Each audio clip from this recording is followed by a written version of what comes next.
आदरणीय श्रोताओं, आपके अंत कर्ण में विराजमान परमेश्वर को प्रणाम। आज का हमारा विषय गरुड़ पुराण से होगा। गरुड़ पुराण के अनुसार सृष्टि की रचना कैसे हुई। कृपया आप सभी हंस प्रेमियों से निवेदन है, आप इस चैनल को सब्सक्राइब करना ना भूले, बेल आइकन दबाएं और आगे भी शेयर करें। कृपया सुने सृष्टि रचना विस्तार से। रुद्र जी बोले, हे जनार्दन, आप सर्ग प्रतिसर्ग वंश मनवंतर एवं वंशानुचरित इन सब का विस्तार पूर्वक वर्णन करें। श्री हरि ने कहा, हे रुद्र, सर्ग आदि के साथ ही पापों का नाश करने वाली सृष्टि स्थिति एवं प्रलय रूप भगवान विष्णु की सनातन क्रीड़ा का अब मैं वर्णन करूंगा, उसको आप सुने। वर नारायण रूप में उपास्य वे वासुदेव प्रकाश स्वरूप परमात्मा पर ब्रह्म और देवाधिदेव हैं तथा इस जगत की सृष्टि स्थिति एवं प्रलय के कर्ता हैं। यह सब जो कुछ दृष्ट अदृष्ट है उन भगवान का ही व्यक्त और अव्यक्त स्वरूप है। वे ही पुरुष एवं काल रूप में विद्यमान हैं।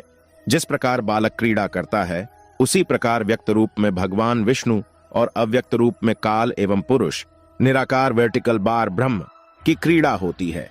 उन्हीं लीलाओं को आप भी सुने।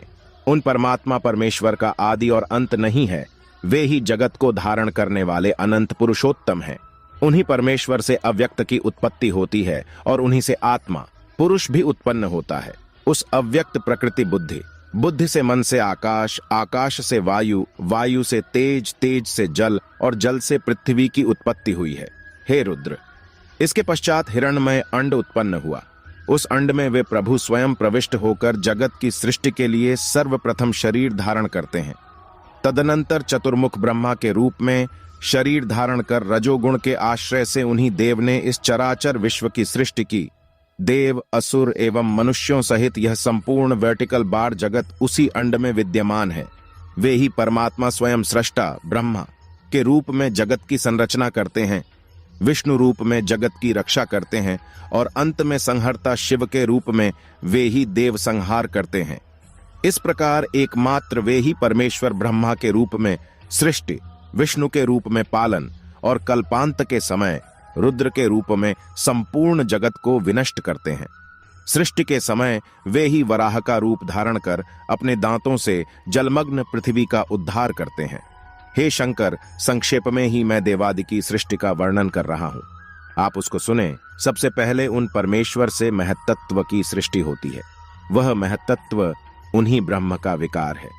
पंच तन्मात्राओं रूप, रस, गंध, स्पर्श और शब्द की उत्पत्ति से युक्त द्वितीय सर्ग है, उसे भूत सर्ग कहा जाता है।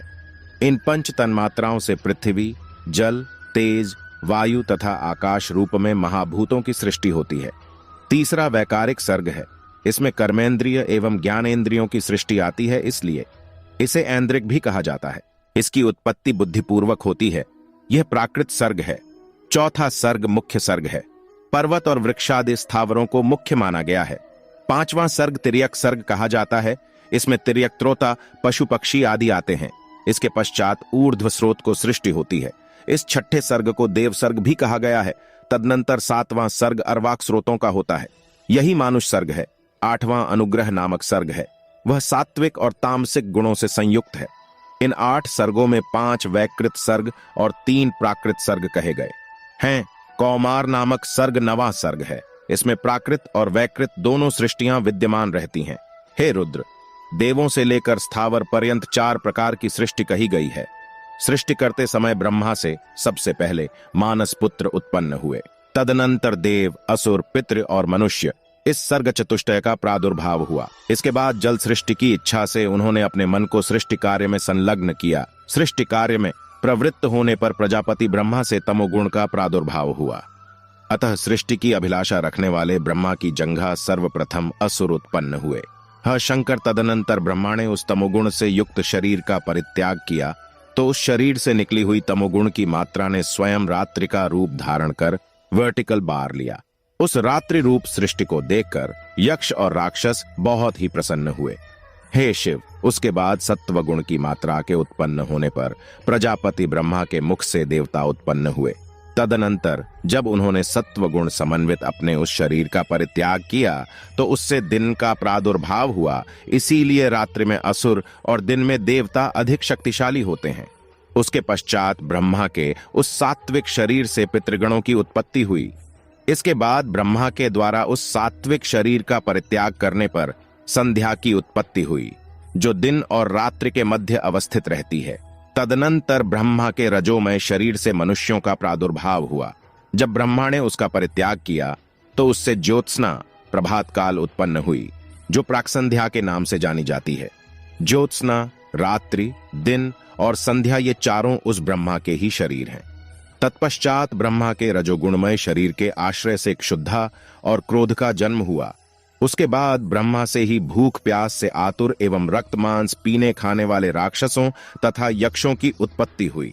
राक्षसों से रक्षण के कारण राक्षस कहा गया और भक्षण के कारण यक्षों को यक्ष नाम की प्रसिद्धि प्राप्त हुई। तदनंतर ब्रह्मा के केशों से सर्प उत्पन्न हुए।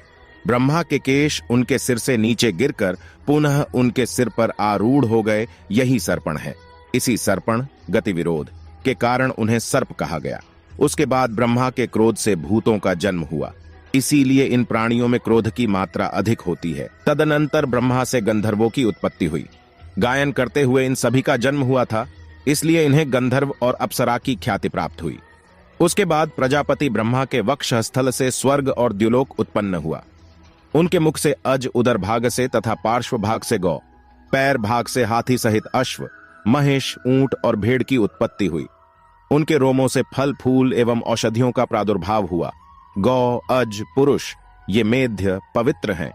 घोड़े, खच्चर और गधे ग्राम्य पशु कहे जाते हैं।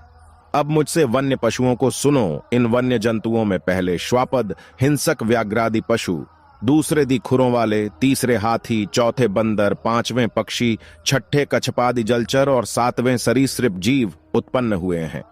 उन ब्रह्मा के पूर्वादि चारों मुखों से रक, यजुष, साम तथा अथर्व इन चार वेदों का प्रादुर्भाव हुआ। उन्हीं के मुख से ब्राह्मण, भुजाओं से क्षत्रिय, करु भाग से वैश्य तथा पैरों से शूद्र उत्पन्न हुए। उसके बाद उन्होंने ब्राह्मणों के लिए ब्रह्मलोक, क्षत्रियों के लिए इंद्रलोक, वैश्यों के लिए वायुलोक और शूद्रों के लिए गंधर्वलोक का निर्धारण किया। उन्होंने ही ब्रह्मचारियों के लिए ब्रह्मलोक, स्वधर्म निरत गृहस्थाश्रम का पालन करने वाले लोगों के लिए प्राजापत्य लोक, वानप्रस्थाश्रमियों के लिए सप्तर्षिलोक और सन्यासी तथा इच्छानुकूल सदैव विचरण करने वाले परम तपोनिधियों के लिए अक्षय लोक का निर्धारण किया। आज का विषय यहीं समाप्त किया जाता है। आज का विषय गरुड़ पुराण के अध्याय नंबर 4 से लिया गया है। तो कैसी लगी आज की जानकारी? मैसेज बॉक्स में अपनी जानकारी जरूर दें। आने वाले विषय तक आपके मित्र को इजाजत दे। तब तक के लिए आप सभी को ओम तत्सत।